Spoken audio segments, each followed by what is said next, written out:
Hi everyone, my name is Owen Megab Inao and I'm the Community Engagement Officer here at HYVA, and what I do is I empower entrepreneurs to focus on their income producing activities by outsourcing time consuming work over to virtual assistant. And today I have one of my clients on the on the show really to talk about their experience doing business with us. And today I have Talha Bati from the Premier Tutors.com.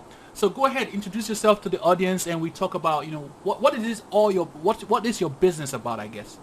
How's it going, guys? Thank you, Owen. And so the Premier Tutors is a company that I started, a couple of years ago, and it's really focused on getting and empowering sort of the young kids, and allowing them to perform at their best, and go use the same resources that are available to other,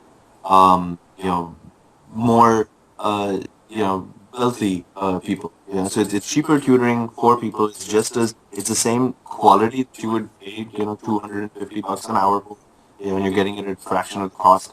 And we cater to all the needs of students, so like math, physics, chemistry, accounts, SATs, GREs, GMATs, all the way through middle school, high school, all the way up. And so that's our business. That's our So let me see if I get this right. Basically, you provide tutoring services to high schoolers, and essentially it's like a marketplace where they can come in and basically look for a tutor, and you're providing them a tutor that can basically work one on one with them at a very affordable price to meet their specific needs, right? Exactly, and it's not just even in marketplaces. It's basically like they'll come to us, they'll tell us, this is what the student is like, this is what the student wants to study in, and then we'll sort of pair them up with the tutor who's going to help the kid get the most bang for his buck, the expert in that field, at the same time who has the same sort of personality that the kid is also looking for.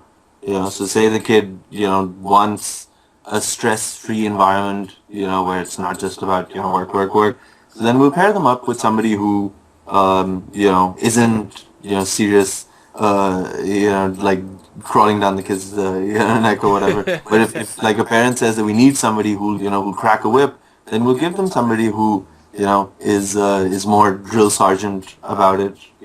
So it's basically sort of matching people up with the kids who can help them sort of deliver to their max. And I like Yeah. that too because it all appeals to the learning style, the kind of learning Mm-hmm. style you have. Like for Yep. me, I prefer to watch videos and listen to a book. Yeah.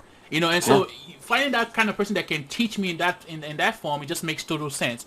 And so you Yeah. started the business and you got to a point where you felt like you needed a VA. I mean, what drove you to that point? I'm trying to get at.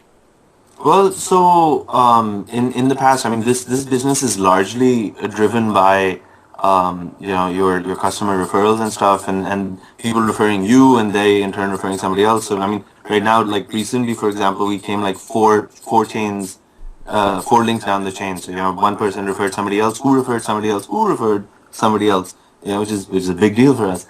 And so the work, just sort of personally for me, because I tutor myself as well, Yeah. had just gotten to the point where the stuff that I needed to do on a daily basis, I couldn't just because now my schedule is just so full up with students.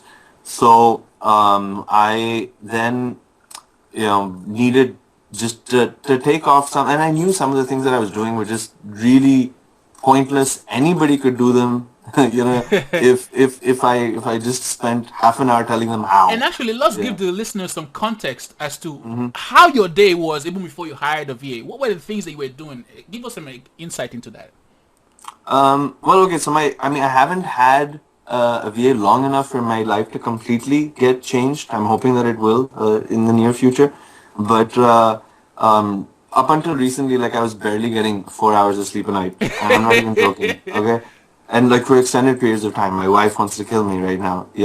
And it was just because like in the day when, when there was daylight, I would do the things that required daylight, and actually being able to talk to people and meet people and drop things off and pick things up and that sort of stuff. And then in the night, I would sit down and do the stuff that I didn't need to interact with the outside world for. So I would catch up with all of my email and, and do all the accounts and the invoices and, all the stupid things which again anybody can do. Play with the website a little bit, stuff like that. And so by the end of it, then it was just exhausting. It is still exhausting. But at least now that crazy chunk that I do in the night, I've been able to sort of pass off to somebody. And it's so far so good. I mean, like one of the ways that I've sort of tried to keep a quality control, really, let's call it that, is to have these guys sort of send me back sort of training videos, of what they're doing. And just so anyone's listening, when you say these guys, is talking about the VAs we Yeah, provide. Go exactly. ahead. Okay, so Yeah. my two VAs, right, and they and it really shows me if they've understood exactly what I want of them as well. It's a good sort of check on that. So like 90% of it will be okay, and then they'll be like, oh, but that detail should have happened this way, and you get to pay that attention to that detail now because you're not just sitting there doing everything from And scratch. one point you made that I like is that you said the work that they're doing, you're having them create systems and Yeah, processes on how they do it. And now basically you're using them, our VAs, to create kind of like a system manual on how you do the different tasks and exactly. processes in your business. That's awesome. Exactly. And and what's funny is I was just thinking about this the other day is that what, like, for example, like HYVA has forced me to do that way is just be more systematized about things, and I mean I still have to do things, but now like part of those things is just spending like half an hour with my VA and just sort of, today this needs to happen, you know, and then after spending that half hour I just freed up 5 hours. Yeah. And You know what I mean? the point that, And the funny bit is though, go ahead, go ahead. Owen, and you're gonna love this. It would have taken me sort of 5 hours. These guys, are getting done in 2 hours. You Awesome. know, so which is cool. I mean, maybe the two of them are working together. I don't know what they're doing. Maybe they're just super focused. But that's the way it's going down. Yeah. And one thing I like about this whole process of systemizing your business is that a lot of entrepreneurs don't look at it from the perspective of the lifetime value of taking that time to systemize it. They think of it Yeah. like, if I spend this amount of time to do it now, oh, I might be doing something else. But they don't think Yeah. about tomorrow or the day after if someone else now takes that work from them because it's Yeah, been yeah. systemized. I mean, like for example, like I'll give you another funny story that I'd heard one place is that, like, do you think that McDonald's has like the best burgers in the world? Like, do you think you personally could make a better burger than McDonald's? No? You couldn't. Anybody could, man. The McDonald's burger. I'm just trying to get you to get me right No, up with the the story. McDonald's burger sucks. Okay, but that's the whole point. Is that the reason that they're making billions and you're not? Is that they have a system, that just works on autopilot. Nobody has to be anywhere. The system just does its own thing, everywhere, all over the world. And that's what you want to do is just make a machine that can run without you having to sit there and watch it work. That's awesome. Yeah. And also one of the questions I was wondering is, before you decide, so now you got to the point where you knew you needed to hire a virtual assistant, but what kind of fears and reservations and challenges were you having with the process even before you pressed that trigger and said, let me hire a virtual assistant? What challenges were you having? Well, I mean, a lot of it has to do with just the too good to be true syndrome, I guess. Is that really so somebody will work for that amount of money and just take so many things off my plate and will not just run away with it, and because I mean they're just full of internet scams, everywhere. And so it's just that first too good to be true factor, and then the other thing is that I mean I guess like because it's not something that is done widely enough, is that people don't know which ones are like the established. I mean, there's no brands per se, so it's not like you can just pick something and be like, oh, Samsung always makes good TVs. Let's go buy a Samsung TV. There's just nothing like that for virtual assistant. I mean, there might be. You guys might do it. Baby. Be awesome. But there's no sort of rubric like that you can just be like, oh, those guys are the best. Let's just go to them. So that was one of the big things is that you don't realize what what is around, what the competition is. Some people are working out of India. Some people are at the Philippines. Some people like I actually even got in touch with somebody who's working here locally in Massachusetts. And she was almost 3 times as much expensive because she lives in Massachusetts. But I mean, like the big sort of selling point there was I was like, if I need to, can you mail letters for me? She's like, no, I can't do physical stuff. I was like, oh well, then what's the difference? then I might as well get anybody in India. It doesn't really make a difference. So I mean, that was one thing, and other than that, I mean, the other sort of big thing is, and I guess any entrepreneur will probably say this, is that every entrepreneur is a stickler for sort of attention to detail. And that I find myself that way as well. And so just handing that over to somebody else and just relinquishing sort of controls is a little hard that way, because you're like, "Oh, I'm gonna tell somebody else, and I don't know if they're gonna do as good a job as I will, and there will be mess ups or whatever."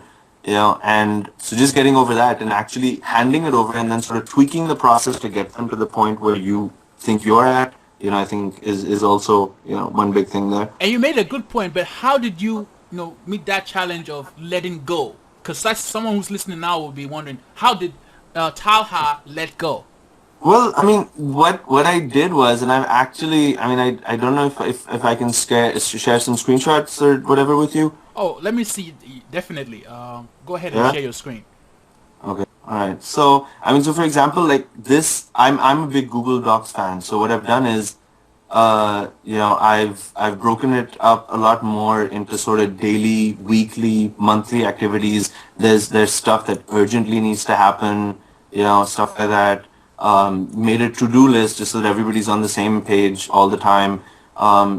Really sort of gotten into Google Docs and broken it up, sort of very piece by piece that way. Given like, and it's I think the biggest sort of thing then is that there has to be a constant sort of communication link, and that's the way that you can really leverage a system like this to work. As soon as the communication link breaks down, or one side stops talking, then things just have a tendency to start falling apart. So just I think a daily sort of quick update. And once the system really starts taking off on its own, you don't even need that daily interaction necessarily. But just to keep things on point. And again, the more you can transfer to live systems like Google Docs, for example, I love it just because everything is alive. Nothing is static. Stuff like email, like I send you an email, then you edit it, you send it back, and back and forth sort of pointlessly. If like in the way technology is moving currently, and Google Docs is just letting you, I'll say, okay, I'll add something to the to-do list, and my VA will see it instantly. If I need to do anything else, we can just chat and sort of explain why I put that in or whatever. But I think, I mean, communication is what drives an engine like that. Wow, As the man. fuel. Taha, I've really enjoyed you just talking about your own experience using our services so far. And anyone who's been listening to this and they maybe, what's that one thing you can give that entrepreneur listening to this so that they can move forward and look, just take that step and just hire a VA? It might be hiring a VA from HYVA, which we wouldn't mind, or whatever. But what is that one thing you want to leave to someone who's been listening so far to take that plunge? Yeah, I mean, I think it's again, it's you got to get over your fear of just relinquishing stuff. Be okay with somebody else doing a job that might not in the beginning be necessarily as good as you would do, but you can train them and you can get them to that point. And a lot of the beginning is just setting up those systems. So spend time, building systems, especially if you're a small business owner like I am myself. You don't even realize. Like, that there's a lot of stuff that you can pass off, but you don't know what it is. It's like, oh, I shouldn't be doing this. Somebody else can do this, but you like, but then you don't realize that. And then like when I started, I was like, oh, I'll make a to-do list and I had like 2 things in it. And you just saw what it looks like now. It's getting bigger by the day. It's just things are getting more systematized, and that's really what you sort of need to remember, is that like the more you systematize things now, the smoother the next days, weeks, and months are gonna go.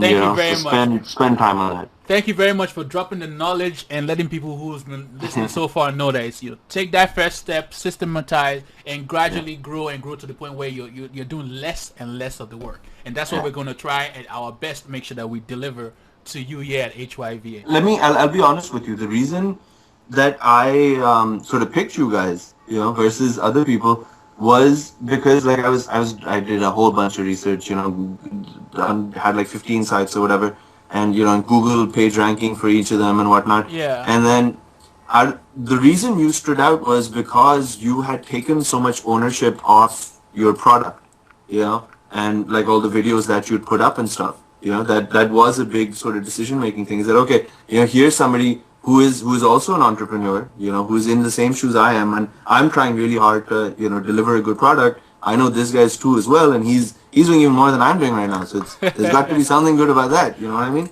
Thanks for being a client. Thank you, and best of luck, man. And we're done.